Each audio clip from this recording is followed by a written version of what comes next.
everyone. Thanks for being here this afternoon. Thanks to Jim and Sandy for letting us use your home for such a wonderful event. I'm just going to tell you some brief things about myself, and then I would like to take your questions. Does that work for you? Sure. Yeah. Okay. So, as you know, my name is Jean Foschi, and I am the Democratic candidate to the House for the 88th District of Pennsylvania. And the 88th District consists of Wormleysburg, Shiremanstown, Lemoyne, New Cumberland, the Borough of Mechanicsburg, Lower Allen Township, and Upper Allen Township. I have been a resident of Upper Allen Township for almost 20 years, and I've been on the zoning hearing board there for 13. So I'm familiar with the township, I'm your neighbor, and I care about what is happening in our district very much.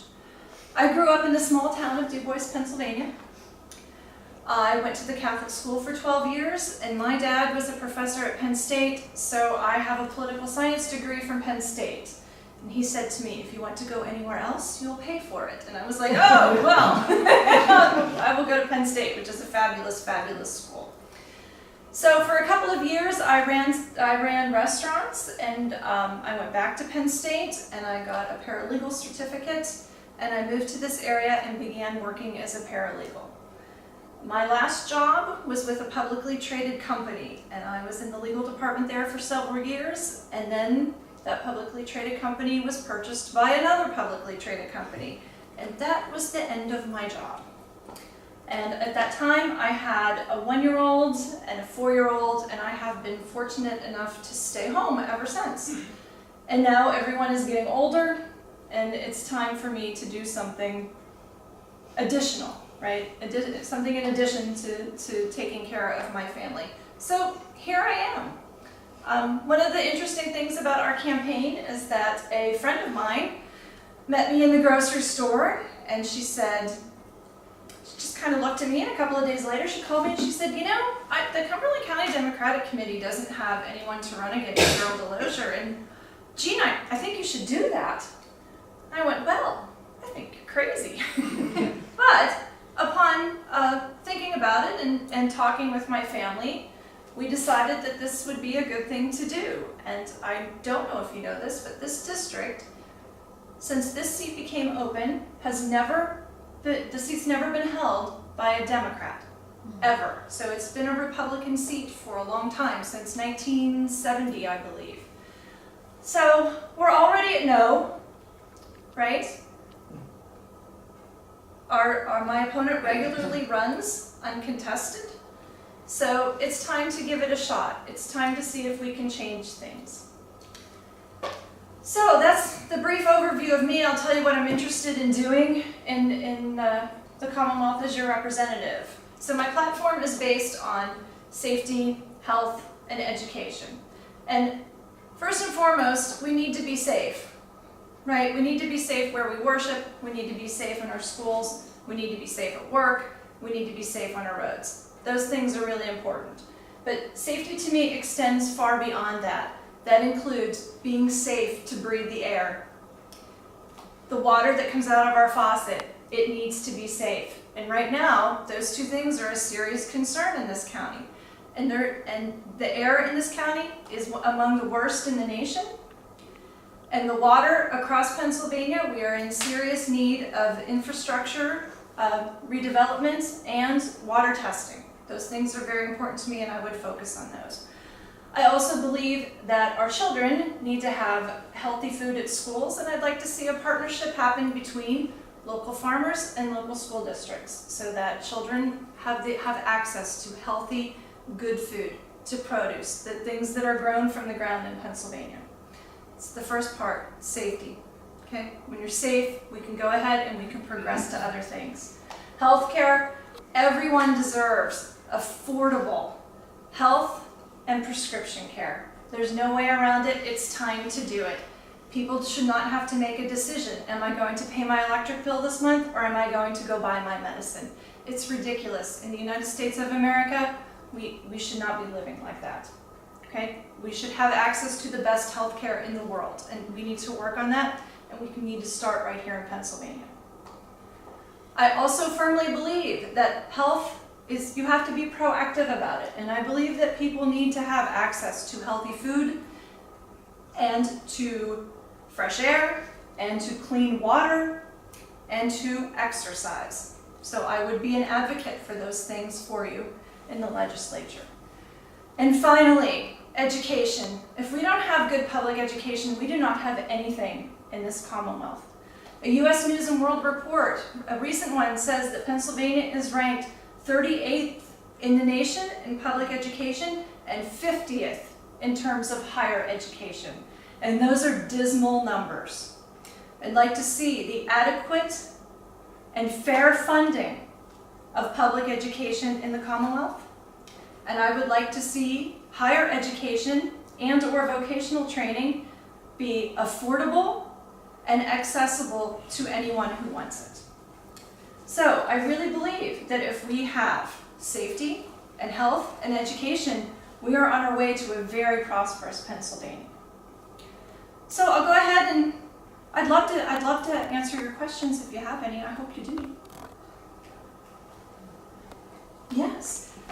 Jean, I too am very concerned about public education, and I'm wondering if you could talk a little bit more about the equity and funding for it, because we know that there are certain school districts that have a lot of money to spend on education, and there are those who do not. So somewhere we need to make provision for sharing the funding, and I'm wondering if you could talk about that a little bit.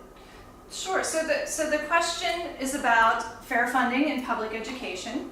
And I was actually just looking at 2 reports today that talked about the fair funding formula. And I found both of these reports at the website for the Pennsylvania Budget and Policy Center. And they are based on 2015, 2016 numbers. That's the most recent data available. And if we had fair funding for schools in Pennsylvania, the West Shore School District would have an injection of $10 million into funding those schools, and I think that would be tremendous.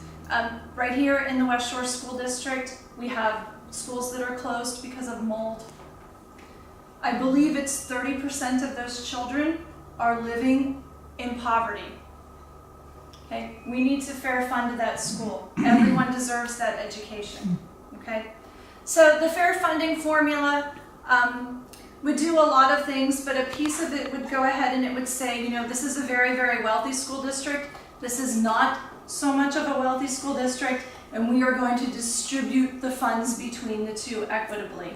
So that, and please don't quote me on those numbers, but so that this school district is not spending $17,000 per student because they can afford it, and this school district only spends $9,000 per student because that's all they have. So we need to make sure that every student gets an equal education. Does that answer your question? Yes, sir. How would you go about doing that? So I'd like to see a couple of things happen because, of course, where is the money? Is that the question you're asking? Yeah, well, and the question is, what kind of formula do you devise that can spread the money around? Since the state share of the budget for school districts has dropped from 50% to 25%, the school districts really make up that difference from their local property taxes. So how do you redistribute to different school districts? So first of all, and I think that that's a 2-part question. So the state needs to get back to its 50% mandate of funding of public education. And the state should do that, I firmly believe, through taxing Marcellus Shale, through a fair share tax, and through closing the Delaware loophole. So the funds for public education should not come off of the back of middle-class individuals, of low-income individuals, corporations, and those making the most in Pennsylvania, right? The wealthiest people could pay a much fairer share of tax.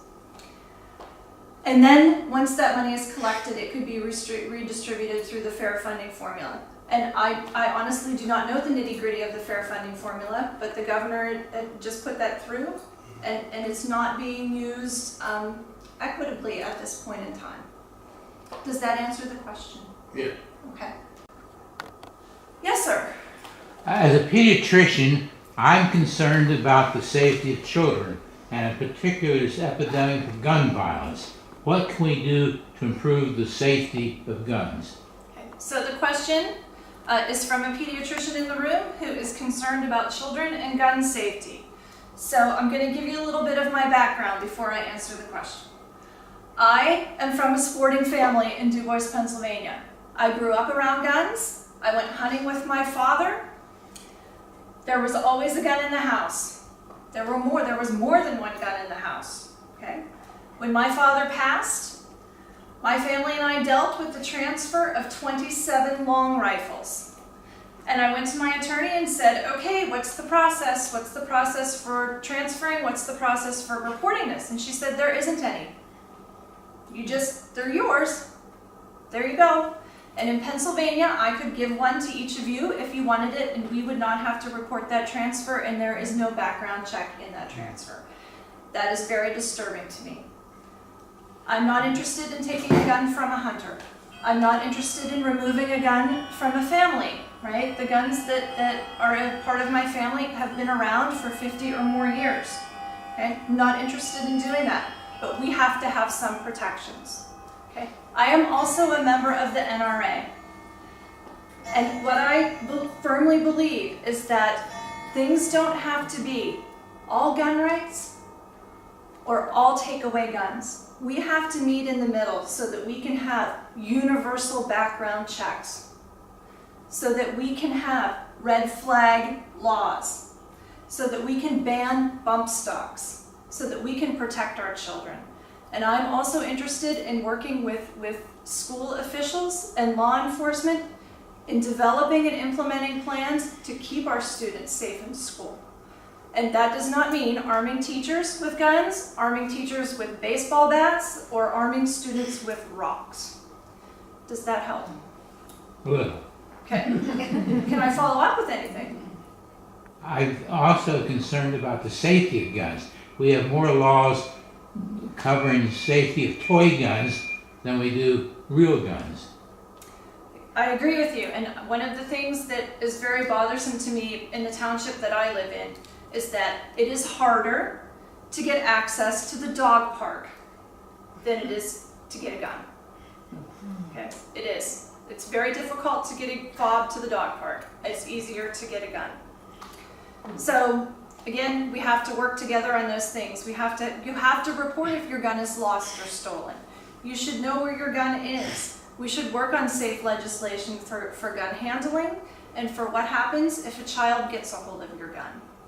Does that help?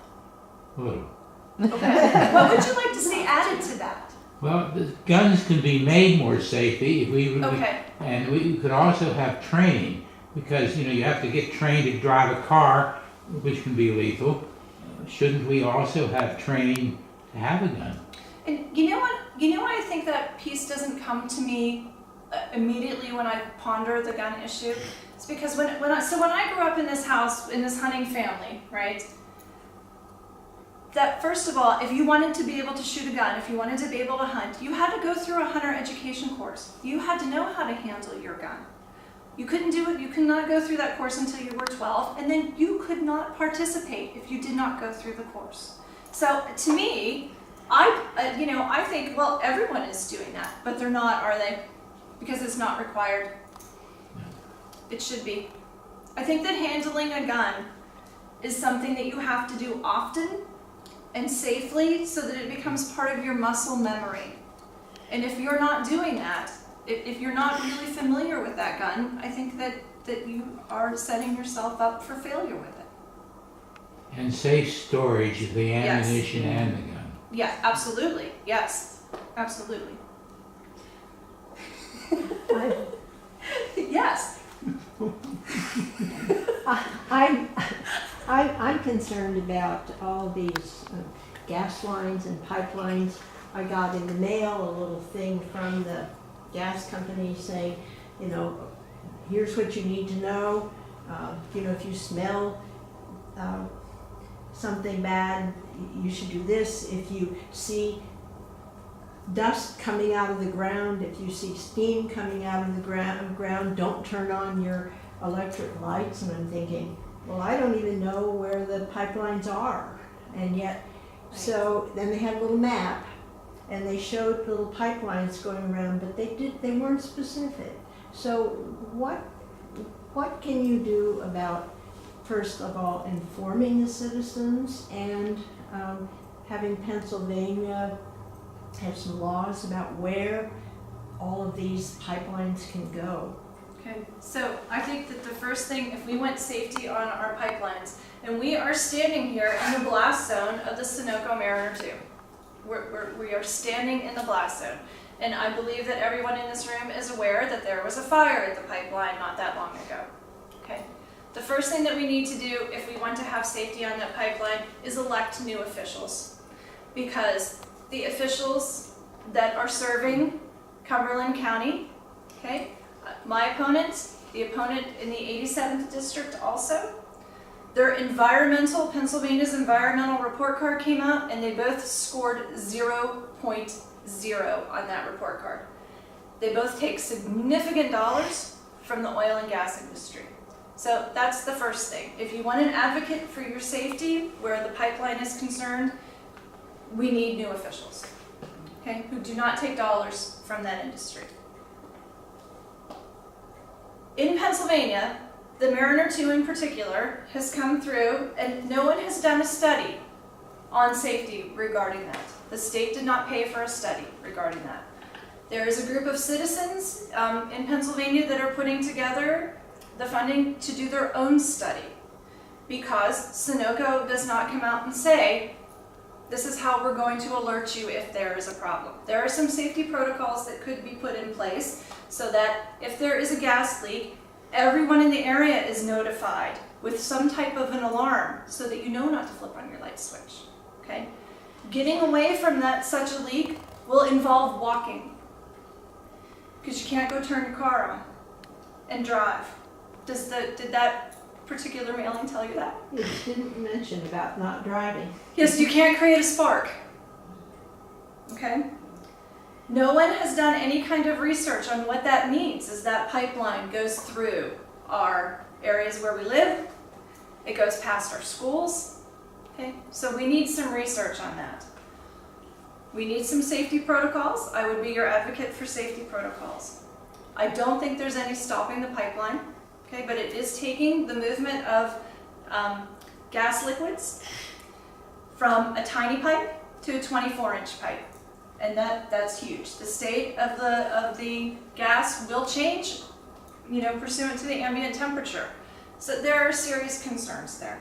Serious concerns. Yes? There is one concern I have about pipelines and pipeline safety is I believe that the state of Pennsylvania distinguishes between the major pipelines like Mariner 2 and gathering lines. Those smaller lines you're referring to are not regulated as heavily as the major pipeline. You know what? That I don't know. Yeah, and I think that's an area for research, Okay. definitely.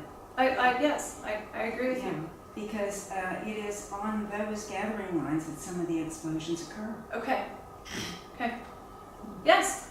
As a resident of Bethany Village, I'm concerned about the existing pipelines that run through our property. We're also very close to the Sunoco depot where the fire occurred. I was away at the time, but I'm not aware that any notifications went out to the community. There are many sinkholes developing on Bethany Village property. When I've questioned the reason for that, I get vague answers such as, oh, this area is simply prone to that. The last two were in the middle of a street, Yes. just past my house. Yes. So I would like more information about once a year we get a postcard in the mail, as Mary Ann said. And we see the yellow markers for the pipeline, but I don't know of any other information that is disseminated or what is done to check for leakage in those existing pipelines. I don't know either. I don't So- know either. as a legislator, what would you do to move that forward? So I think one of the best things that can be done is putting pressure on the oil and gas industry. I think it's one of the best things. And then we need a piece of legislation with some teeth in it, right? That talks about how things are to be regulated. And working with Pennsylvania DEP would be a fabulous thing. Refunding Pennsylvania's Department of Environmental Protection would be a great thing, because it has been gutted. It has been gutted by the same representatives that are taking money from the oil and gas industry and from the utility companies. So legislation, working with DEP, consulting with experts on those things, right? Because I'm saying to you, I don't know. I have no idea how that's handled. So investigation, education, and coming up with a piece of legislation or advocacy that really works. Does that help? A little. What would you like to see? I would like to see more specific safeguards in place. I would like to see more specific information disseminated to residents in areas where existing pipelines are. I would like more specific information about any planned upgrades to those Okay. systems, such as whether they're going to put larger pipes in that go along the same pipeline path. I would like more specific information regarding how they check for leaks and whether or not the existing pipelines are leading to the increased frequency of sinkholes in the Okay. area.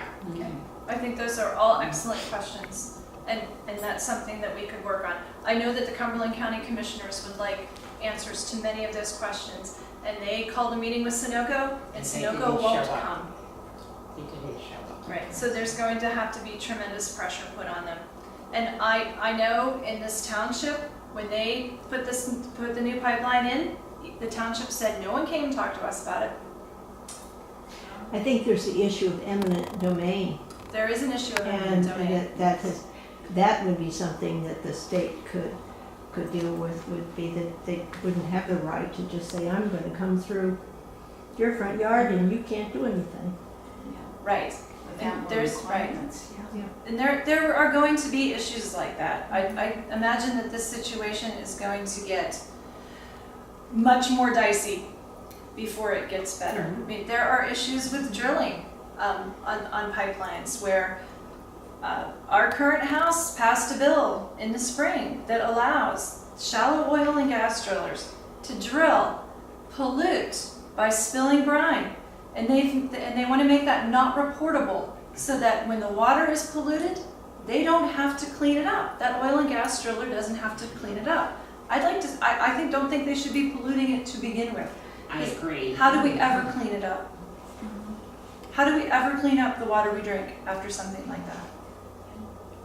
Well, because the Department of Environmental Protection was underfunded for so long, they have a mandate for water safety, but Yes. they weren't able to fulfill it. Right. And I believe we were in danger of losing our federal funding from the EPA.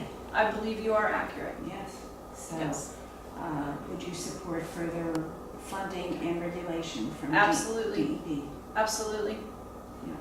So, and in order to do that, we have to elect new officials. That's their concern, right? Not campaign dollars from an oil and gas conglomerate, right? We have to elect people that really and truly think that water pollution and air pollution and drilling should be regulated things. And that taxpayers should be able to hold companies accountable. And that their state should protect them. Do we have anything else? Jean, I was really glad to hear that you are concerned about health. One of the things that has weighed heavily on my mind is the issue of the opiate addiction that's been going on, and it seems that we only have an increase in the numbers of people who are suffering. And I wonder what you might see as the state's role in doing something to try to help address that problem. So, addiction has touched my extended family in a tremendous way. Addiction has touched my family in a tremendous way. And it started with a mental health issue. And so mental health and addiction seem to really and truly come together, right? They're intrinsically tied. So funding and research for mental health care and funding and research on addiction care, I think would be a tremendous start. I think that to solve these problems, because all of these problems really and truly are human problems, right? They're not the problems of corporations, okay? They're not really even the problem of a drug company. They're the problem of human beings. We need people who are elected who care about human beings, right? I think that's the solution to it, and I think that's a long-term solution. That fixing the opioid problem is a very long-term solution to be done under the guidance of experts. Because I really don't. I know that opioid addiction has touched my family, but I can't tell you how to get someone to not do that anymore. I can't tell you how to cure a drug addict. It's a huge social problem, and it needs focus and work from people that really and truly are interested in working on it. Do you think the state has a role to play? Yes, I do think the state has a role to play, and I think it's in making sure that that addiction and recovery is funded, and in making sure that mental health care is funded, that we have state hospitals for mental health care. I think yes, the state could be a leader in taking care of that. Does the state have a role in terms of preventing it? Because, for instance, if physicians were not allowed to prescribe more than a small amount of an opioid, they usually give 30-day supply. 5 days might do it, and then the person wouldn't become addicted. It seems to me there's a preventative side of the whole problem. There is a preventative side of the whole problem, and I have to wonder this as I'm not sure how to legislate that. And I think that physicians probably are the best people to decide what kind of medicine a patient needs and how much they need. I don't know how I could legislate that unless, of course, like Dr. Jones helped me with that. Dr. Jones, do you think there's a place in the state for regulation in that way? I think they can. Okay. Because many times prescriptions aren't needed. I mean, Okay. So it's just another piece to contemplate, but. But yes. again, with knowledge and research, we would have that information. Yes. A different health-related question. I've only lived in Pennsylvania for 5 years, but the state legislature seems determined to govern how women make decisions about their own health and well-being and their bodies. Mm-hmm. As a legislator, what would you do to try and turn that around? The governor certainly seems committed to it. So right, the governor is working as the backstop now, right? He's the final person. He says, I veto what you're up to. On that level, so I think that the bills that are presented that want to control women's health care have to be stopped at the committee level. And I think there needs to be better leadership in the House and in the Senate that says, you're not even bringing this. Don't go waste the ink. Don't go write the bill. We're not doing this anymore. Women have a right to make decisions about their own health care, no matter what it is, right? You have a right to decide if you want a heart operation or if you want birth control. You have a right to decide if you want to have your knee operated or if you want to have an abortion. That's your decision with your doctor. That's it. That's my position. But the root on that same subject has been to keep the access to those services from many people by regulation. And that's would be a role for a state legislator Yes, to make sure that access is available yes, yes, and not denied. correct. So the full funding of programs that provide those services is critical. The full funding of Planned Parenthood is critical. Having those places open and available and not having to go on a 4-hour drive to get to a facility, those things are equally important. Changing topics. Yes. The state of Pennsylvania spends a great deal of money on putting people and a disproportionately large number of minorities in prison. And I understand that a lot of this is due to the fact that we have mandatory sentencing. What do you think could be done to solve this problem? So I think that the first thing that can be done is we have to invest in our education system. If we have quality education, I believe that the number of people headed to prison will change, because we have people right now on a school to prison program, right? Okay. An increase in the minimum wage, I think, would alleviate a lot of issues for a lot of people, right? So that you're not caught in a position where you're doing things because you don't have enough money to survive, okay? And I've never been a fan of mandatory sentencing, and I'm not sure, but as a Pennsylvania legislature, how much of that I would have control over. I think a decent amount, but certainly not on a federal level. But I've never been a fan of it. I'm not a fan of that very black and white position on sentencing.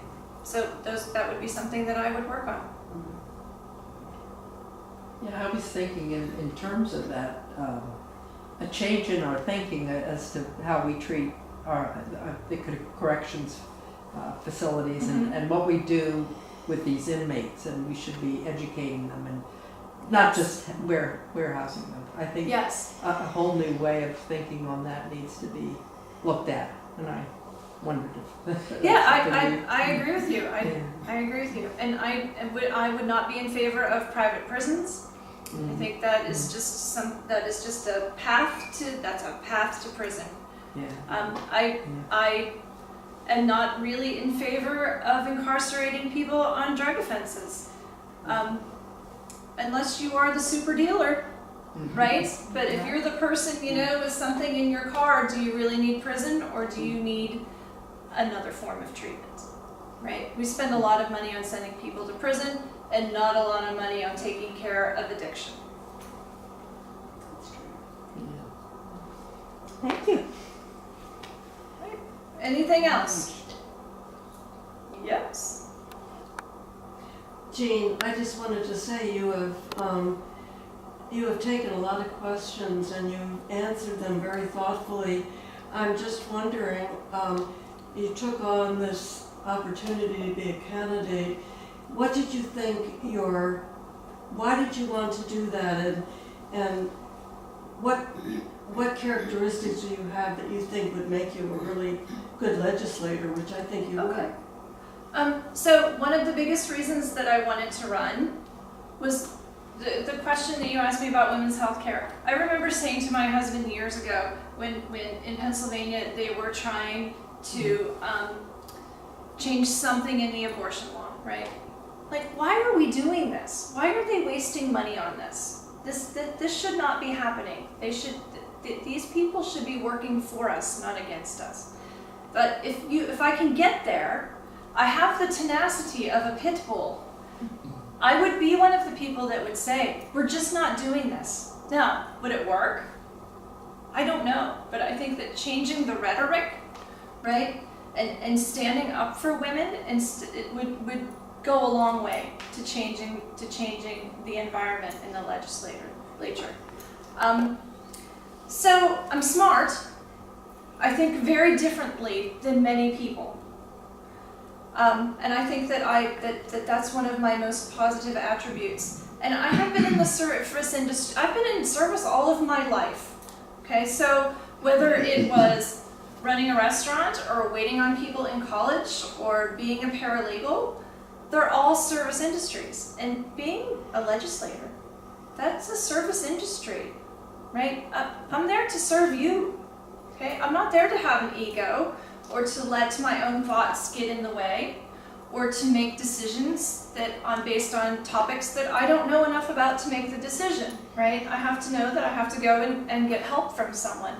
So that service background, I believe, makes me uniquely qualified, and the ability to know that I don't know everything.